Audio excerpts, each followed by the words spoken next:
E whātaro whātu lo tātou atunu ule nei fo ia sfou whaftai le lofa maleanga le lei o le atua.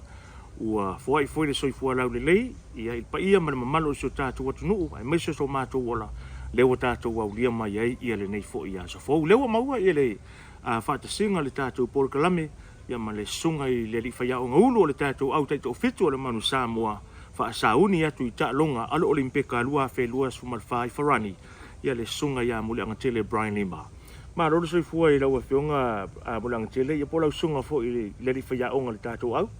Soi fo manueli anei matongo fio le tua ni yaso. A soi fo popo yaso le tātou wola. E le fo ta wheloa i tau atunu ni Aotearoa. Ma rolo soi fua i lau so. Le Aotearoa i atolo o manuia, soi fo manuia. Ma rolo pe koe lai kikiri Ora mo el tangata ia whalo ina mwhewhie le e whaafo wina le a. Ia o lea foi mai tau atoro o manuia ia le nā foi tū. Ia mai so lau a whionga po lau sunga foi il whai angaulo le tātou au. Ma ron malang manuia ma no foi saifua matafi i nā foi tū. Ai mai so le pūlenga le tātou au. Ia matama le tātou au. Ai waftai o lea maua i le tāwhilo ina. Ia e mwhai au na e sau noa mai tāpenanga ai mai se. Masalo o le tamelusanga pito i sili lea o na maulunga. Tu ia ipo le lalo langi. Tu ia Commonwealth Games, Olimpika. Taimi mua o lewa sauwhanga le tātou au. Whaure sau noa mai tātou tāpenanga au alo toi fo ia alum whanau mo le Olimpika. Ia. Whaftai li amo le whafsiri.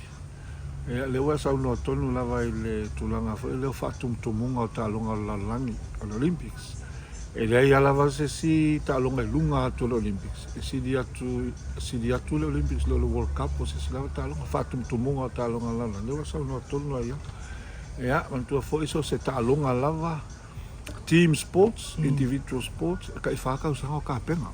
Uma le si Olympics. Ia, tāpenga la le o le si Olympics. E te i whakau sanga o tāpenga. Ea, o tato au le sa tau sa idi sa vanua mo le Olympics. Ona o faisi telo tau sanga. Tele fe Olympics, sa tau sa idi sa vanua. Ia, ai whaftai le atua. O leo a mo lea vanua nei au si atuai, mo o atuai au o statu atunu i le Olympics. Mo le se taimi mua. Mo se taimi mua. Ia, o le tapenanga. Ia, o le asa tapena mai i le temina moela vanua. Ia matua atu fo ele i mosa vanua i tua atu tapenanga mai le HSBC. E na ua mola la vanua. Ia ma matalon tapena mai loi na me se lava le e whai ua i le Olympics. Ia le HSBC ma talonga fo ele a le teto fitu lena. Whanga solo ne. Ia, i le new format lena, ia i lena tapena le World Rugby mo le HSBC sfulua au. Ia matua fo sa lus fulfa. Ia, sau i lalo sfulu ono au. Ia lea la sau sfulua au. Lea la na la vea to i tatou tono sfulua na new format phone na. Ia, pi sa whaavaele le new format phone na i le Olympics. Ona na sfulua au e tau le Olympics. Ia a sfulua au e la vea to i matatou i au umalolang. Ia ua mana ia tere lea mano. Mana ia tole lea mano mo tatou. Tapenanga pe ona e sinigia. Ia sa tapena me te mina tatou Kangale le HSBC. Ia mai ale le HSBC. Ia matapena mai la tatou au wale fa moi. Lea lava matui loa. Ia lo foi la tonu. Fa tumtumonga. Lo no ia tapena se tulanga foi lea mawalunga. Ona e na se fulua au mai atunu e fio la la. No winga. E le fengo fie. Fa moi. Lea lava tatou loa ma Mautino le Olympics ia o best o malalangi ele ngata i le individual sports ia al team sports for mantuala o le so se individual sports po so se team sports e ia qualification ro ele o ia tuti tolu fa e mafai no qualify mai e fa pena foi la tato. Ia lea sa o le qualify mua le tava le HSBC tau sanga mawai atu pete la vea top 4. Ai le la vea top 4. Ia na toi fo i loa le i tu e lato conference mo lato zones.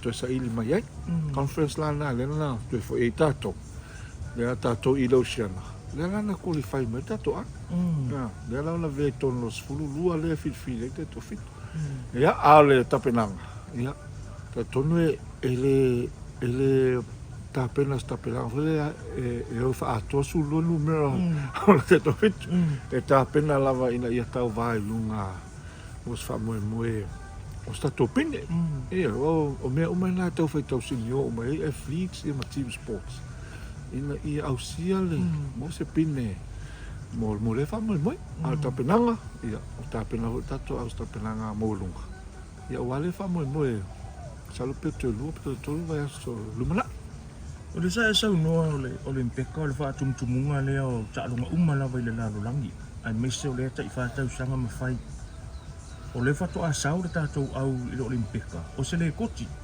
ia fo ile tua ile fo ia noa o le asa strategy o lo over pena ona ma fau ia ila sunga ia pe fa nga fo i fa filoa ia le vela o talunga le olimpika ia o au ia e compete the Olympics o au le sa ta al le HSBC o le ala la ia ina i masa ninga fo ia le fo la ia ia tulanga fo le sa o au me sfulua dato o le asa tato ta alo against i temi na fai HSBC e ala na ia ina i mai mala anga foi e mtulanga fa pena la fo ia i tilo fo i tamata alo te totas pa o temi la afatina fa mo yo la ia ina i vaanga na ia mantua fo fatum tumunga o talonga la ia o isi au o la pe la na ni si me totia se if matua fa ali i le Olympics ia tatou foi lisi tu ia la foi ta pena va pena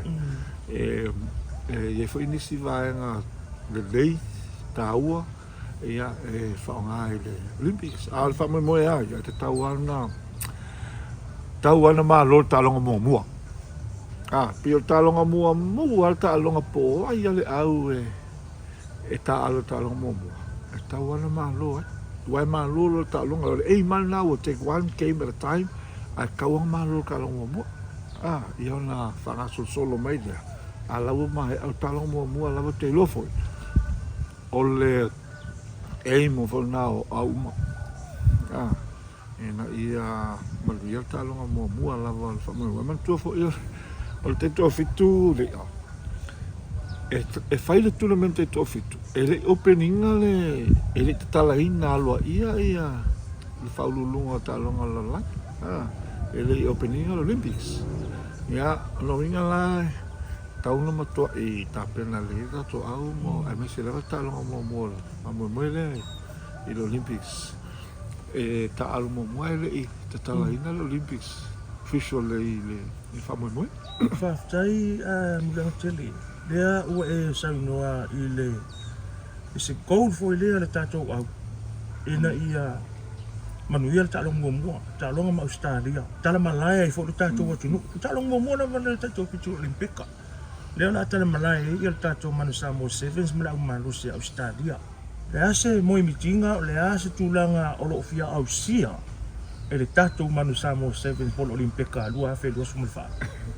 ia mana ia leo e ta no me tulanga le ia tatu atu no ia lango ia pe ha no man malo tatu pe ha no man malo tatu a faleton ia na amata foi le na lusi atu fia ia al famo ia al famo ia mo sta tu pinde ia tatu la vea le pinelo no ia tatu tolu pito nunga pinde alo in siliva pina pamela ata tola ver tolu pitudo o se movolunga o te to fitu ala ta wana le fit ono to langa il foi le ato se fam to va to te to fitu o esse foi nei vai ta ia mai se foi vai ta le to na ia tu te mi foi sa ma to ia le fo ciao no mo le lotto ia sa o tatu ai fai loto ale le foi la malo au fa ta se fitness malo loto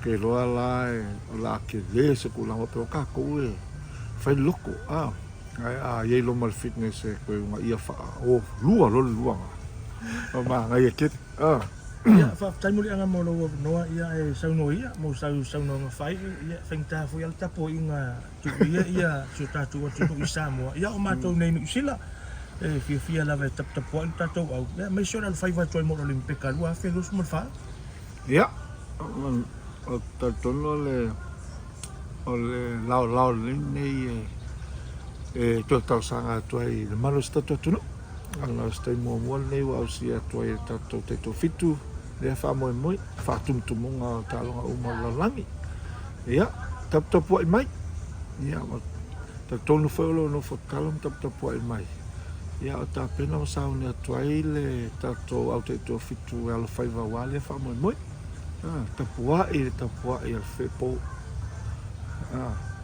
tapua file mu ia po liuli fo itino malam ai leila vai me malam lamalo to inga tapua inga na te lo ole ata pena fe statua tonu ai ele o mato te tonu ngale eli a o tapua ia statua tonu tato al po lava ia tulanga voi le fia no results to na ia al tonu lava ia o lo no fotalo ma tap po mai wa fo ia lo fai o statua au mo le fa mo ia tamo tap po mai a ta pena lo alon fa na o statua tonu ia le fu a mo le fa mo tonu foi o ta pena ia alon fa na o statua tonu le fa mo ia tap po mai ala ta pena tato o wale fa mo ia man ia tele la tapo inga Samoa o Samoa au mau ni Aotearoa ia fa pe fo ia Samoa ia mo so se tu ni la lan fa ia no mo mai nei